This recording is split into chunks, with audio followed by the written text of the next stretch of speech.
All right, I want to give all praise, glory, and honor to Yahweh Shem, Yahweh Shai, Ba'ashem, Makako Dash. Double honor to the apostles and elders of Great Millstone, peace, mercy, and grace to the household of faith, beginning with 144,000, the elect servants, the prophets. All right, expand into the rest of the 1/3 men, women, and children of the elect of the house of Israel. Lesson today, just dealing with basically those that plot evil against the righteous and how divine intervention from on high takes place. We have these different accounts historically, and Romans 15:4 says the things written aforetime are written for our learning. Let me get that real quick. I hadn't read that in a minute. Let me get that and we'll continue. This is Romans 15:4. It says, for whatsoever things were written aforetime were written for our learning, that we through patience and comfort of the scriptures might have hope. Right, comfort of the scriptures. You know, the Lord said he would send us the comforter, which the comforter is the Holy Spirit, which is what gives us the truth and the spirit to understand the truth of the scriptures from the men that the Lord set up to teach these things. So I was inspired to go into this lesson because you had Darashia, that was his former Hebrew name from formerly GMS Baton Rouge, who's been on a bugging spree, just tripping. He pops back up out of nowhere after proclaiming the new covenant stuff, and he pops back up on camera talking about he's God and he's the son of God, etc. And the next thing you know, he pops up on the news for vandalizing churches, and he's out of there. And he was one of the ones who came against the men that the Lord set up. Basically he put out a false prophecy saying that Apostle Tahar was going to die within 40 days. And he even said it out of his mouth that if it didn't come to pass, he's a false prophet. And it didn't come to pass because the Lord have not sent him. So in the spirit that guys like him come in is the spirit of coming against the men that the Lord set up. And we had different accounts where it shows you where if the Lord is with you, that man cannot prosper over you. So I got a couple of accounts straight to the point that I'm gonna bring out. I got about six different accounts that I'm gonna bring out straight to the point. First account is dealing with Joseph. All right, Genesis 50 and I'm gonna start at 18. And his brethren went and fell down before his face, and they said, behold, we be thy servants. And Joseph said unto them, fear not, for am I king? And Joseph said unto them, fear not, for am I in the place of God? But as for you, ye thought evil against me, but God meant it unto good to bring to pass, as it is this day, to save much people alive. Right, so Joseph's brothers, which were our forefathers, the patriarchs, the other sons of Israel, they first plotted to kill Joseph, and then the spirit moved them to just say, okay, we're just gonna sell him into slavery, right? And that ended up being for his good, because he ended up going into Egypt. He ended up, the Lord was with him. He had favor over him. He gave him wisdom. He was able to break down one of Pharaoh's dreams. Pharaoh then exalted him within his kingdom. And Joseph was able to prepare for the coming famine, which the surrounding people that were surrounded by ended up getting affected by that. And they had to end up coming to Egypt. That's why his brothers and them ended up going in there. And so the Lord was with him. So that evil that they plotted against him, it didn't prosper. So this is Daniel chapter 3. Now this is dealing with Daniel in the time of Babylon under Nebuchadnezzar, because Nebuchadnezzar came into Jerusalem 3 times. And the first time he came and did a deportation, he took pretty much the noblemen out of the Holy Land. He took Daniel and Shadrach, Meshach, and Abednego, who had Hebrew names, Mishael, Azael, and Hananiah. Right, you can read more about that on your own, but this is Daniel 3, because you had the Chaldeans, who was Nebuchadnezzar's council. Right, when you go to Daniel 3 and 8, it says, wherefore at this time certain Chaldeans came near and accused the Jews. So they was in that spirit of accusation, because they wanted them to be put down, which is the same spirit that Esau's coming in today. He's building up accusation. via pseudoscience, and he's gonna further move in on that via AI. Okay, so when you jump down to verse 27, it says, "And the princes, the governors, and captains, and the kings." And I'm starting 26. "Then Nebuchadnezzar came near to the mouth of the burning fiery furnace, and spake and said, Shadrach, Meshach, and Abednego, ye servants of the Most High God, come forth and come hither. Then Shadrach, Meshach, and Abednego came forth of the midst of the fire. And the princes, governors, and captains, and the king's counselors, being gathered together, saw these men, upon whose bodies the fire had no power, nor was an hair of their head singed, neither were their coats changed, nor the smell of fire had passed on them." Because I think those Chaldeans, they they noticed that the holy children, they didn't bow at the time of the sound of the trumpet, when everyone was commanded to bow to their idols. So they wanted to get them smashed for that. And then plus they didn't like how Daniel was coming in there and breaking down dreams, and they were the wise men and they couldn't do it. So they had that jealousy, that accusation spirit, right? So that was an instance where, our enemies plotted evil upon our forefathers who were righteous and wanted to put them down, and it didn't work. All right, and that's a heavy divine intervention right there, because they were literally in the midst of a fiery furnace. And in this same account, it tell you how, I think one of the servants came close to the fire, and it was so hot that it burnt him, burnt him up, if I'm not mistaken. See, and when you jump up to verse 25, it says, "He answered, and lo, I see 4 men loose, walking in the midst of the fire," because it was only the 3 holy children put in there. But that 4th man was who?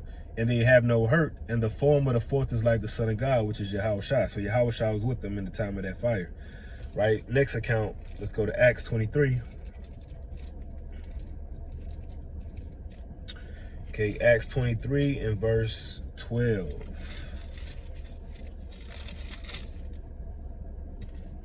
It says, "And when it was day, certain of the Jews banded together and bound themselves under a curse, saying that they would neither eat nor drink till they had killed Paul.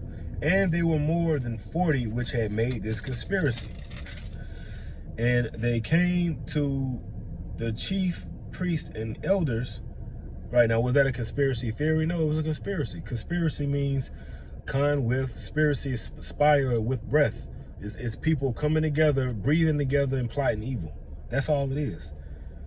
It says, "And they came to the chief priests and elders and said, We have bound ourselves under a great curse, that we will eat nothing until we have slain Paul." So they're plotting evil upon somebody who the Lord is with. Okay, so let's jump down to verse 16.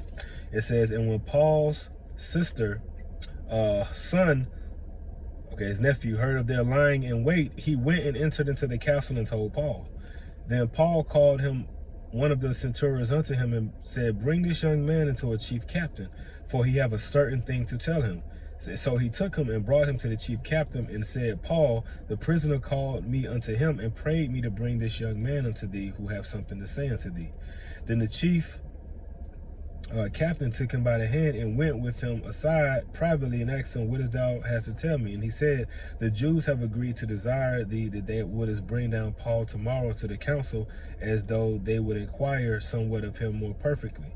But do not thou yield unto them, for there lie in wait for him of them more than 40 men, which have bound themselves with an oath that they will neither eat nor drink till they have killed him. And now are they ready for a promise from thee. So the chief captain then let the young men depart and charged them, See thou tell no man that thou hast showed these things unto me. And he called unto him 2 centurions, saying, Make ready 200 soldiers to go to Caesarea, and horsemen 70 and spear 200 at the 3rd hour of the night, and provide them beasts. Whoop-de-whoop-de-whoop. And I'm going to jump down to 26. Claudius, and he wrote a letter after this manner. Claudius Lysias unto the most excellent governor Felix, sending greeteth. This man was taken of the Jews, and should have been killed of them. Then came I with an army and rescued him, having understood that he was a Roman. And when I would have known the cause, so basically, Paul's citizenship as a Roman through the Spirit, protected him. Okay, so that plan that they had to take down Paul and kill him, that was of none effect. Okay, carrying on. Jeremiah 11. I love going into Jeremiah's story because we know that the wicked Jews were plotting against him too.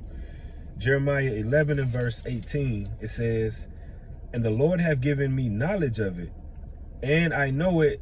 Then thou showedest me their doings. But I was like a lamb or an ox that is brought to the slaughter, and I knew not that they had devised devices against me, saying, Let us destroy the tree with the fruit thereof, and let us cut him off from the land of the living, that his name be no more remembered." You see? But when you jump down to verse 22, "Therefore thus saith the Lord of hosts, Behold, I will punish them. The young men shall die by the sword, their sons and their famines shall die. Their sons and their daughters shall die by famine, and there shall be no remnant of them, for I will bring evil upon the men of Ananoth, even the year of their visitation." So, you know, you had the wicked Jews that were plotting against Jeremiah, in which the Lord told him that this was going to happen, but he told him to fear not, for I am with thee. And the Lord ended up showing and proving. All right, these men kept trying to come against him, and they couldn't get him. They put him in the prison. And then ultimately, when the Lord brought that sword through Babylon, Nebuchadnezzar gave his general Nebuzaradan the command to go find Jeremiah and release him from the prison while they was destroying the damn Jerusalem. So here it is, they end up putting a sword and killing all these people in Jerusalem, but the Nebuchadnezzar told the general to go save and rescue Jeremiah. See? So these plots of the evil, the Lord can intervene at will. All right, easily. Right? Another account. Let's go to Esther chapter 9 and verse 24. "Because Haman the son of Hammedatha the Agagite, which was he was a 1948 or small hat, the enemy of all the Jews, had devised against the Jews to destroy them, and had cast that is, the lot, to consume them and to destroy them. But when Esther came before the king, he commanded by letters that his wicked device, which he devised against the Jews, should return upon his own head, and that he and his sons should be hanged on the gallows. Wherefore they call these days Purim, after the name of Pur. Therefore all the words of this letter and of that which they had seen concerning this matter, and which had come unto them, the Jews ordained and took upon them, and upon their seed, and upon all such as joined themselves unto them, so as it should not fail, that they should keep these 2 days according to their writing, and according to their appointed time every year. Became a holy day when the Lord delivered the Jews from the hand of the Jews and Mordecai, Esther, and them from the hands of Haman. This was in the time of the Persian Empire. And Haman, which was an Amalekite, he was trying to basically stir up the Persians to kill the Jews. And his plot forward came up against them. You know. Daniel 6 and 22, last account.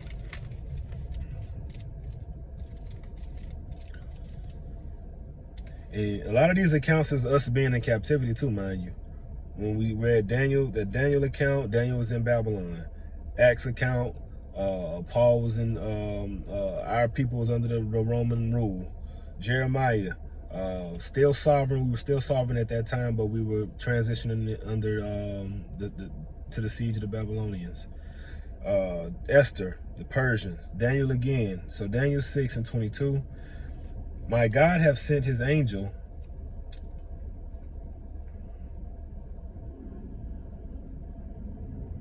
Yeah, because Daniel was in the lion's den. So this is, and I think they kept the lions from eating so that the lions would be filled with hunger so that they would just straight devour him. So that was the plot.